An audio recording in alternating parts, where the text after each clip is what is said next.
Hey guys, welcome back to another episode of Grim and Guilty.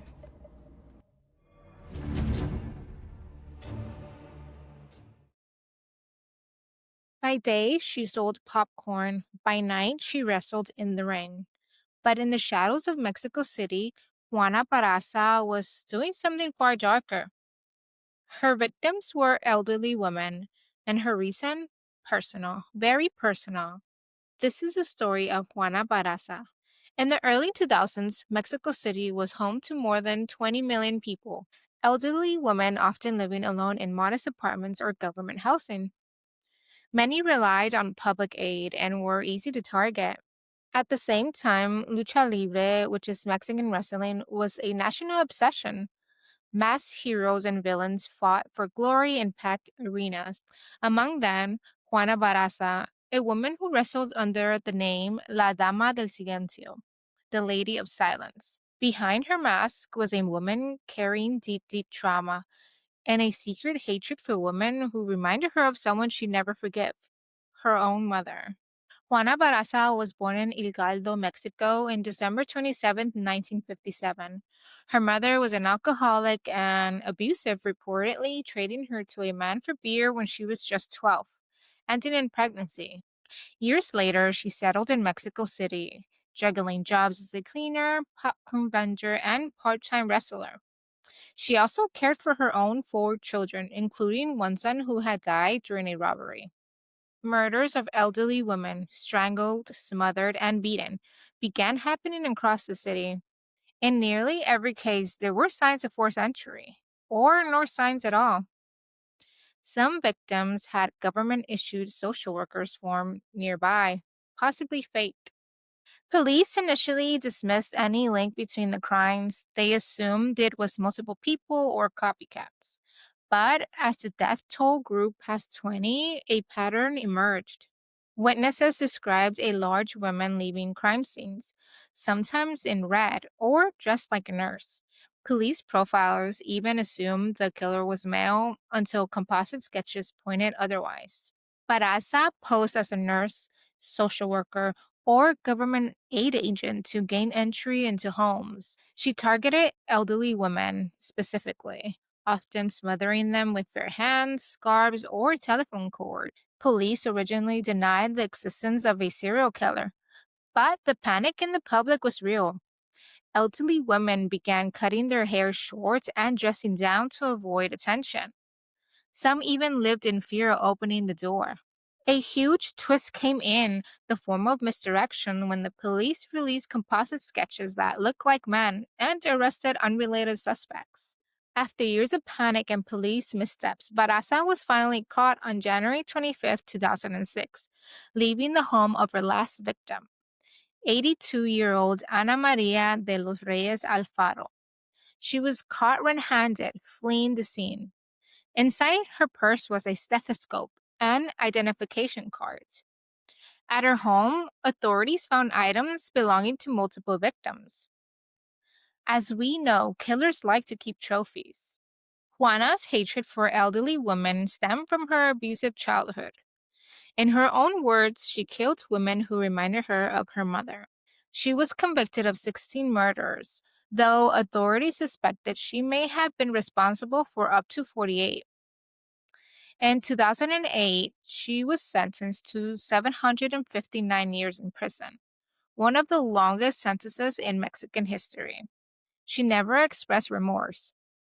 The story of Juana Barraza shows how both victims and offenders can be overlooked, and how evil doesn't always hide. Sometimes it stands right in front of us. They look like regular kids until you notice their jet black eyes. They ask to come inside. Are they lost children? Paranormal beings? This is the legend of the black-eyed children.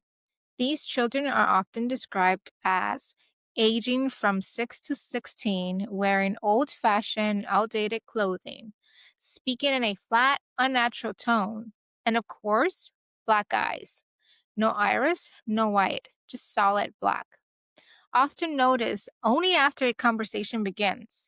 They never force entry, they ask over and over. Witnesses often say they feel strangely, a deep instinctual dread. Some feel physically ill, others feel time slow down. It's said that if you let them in, tragedy strikes. The stories of the black eyed children first surfaced in the late 1990s, mainly through internet forums and personal blogs. The most famous early account came from a journalist named Brian Bethel in 1996, who described a terrifying run in with two children in Albaline, Texas. Since then, reports have popped up across North America, the UK, and beyond. It's not just what's seen, it's the overwhelming feeling of dread that witnesses describe. No official studies, no solid proof, but the pattern is hard to ignore. Experts and folklore fans often see those mysterious kids as a symbol of death, taking the unsettling form of a child.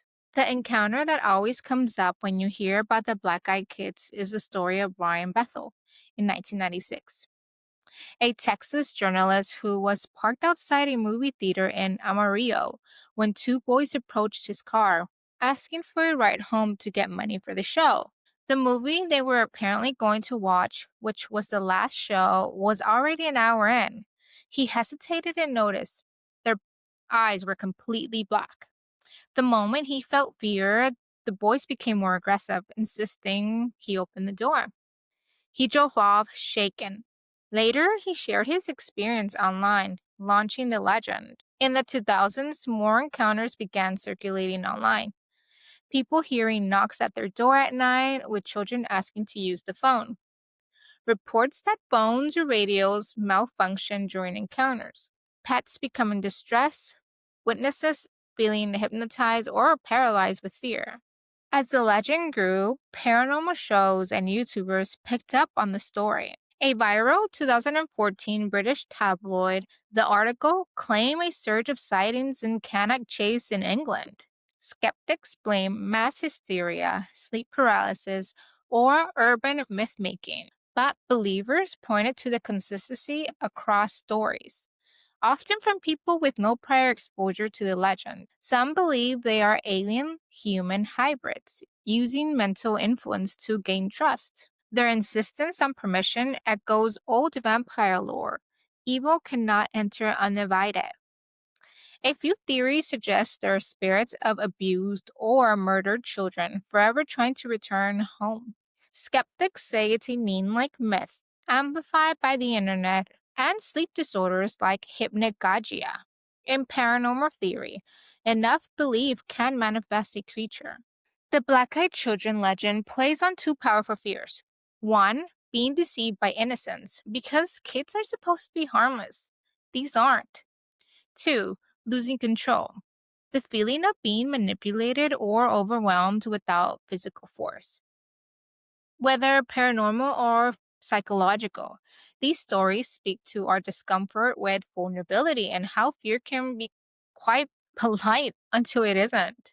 The scariest part? They don't force their way in. They wait, they smile, and they ask, "Can we come in?" Whether they're real or not, the stories linger because deep down, we all fear the knock we can't explain.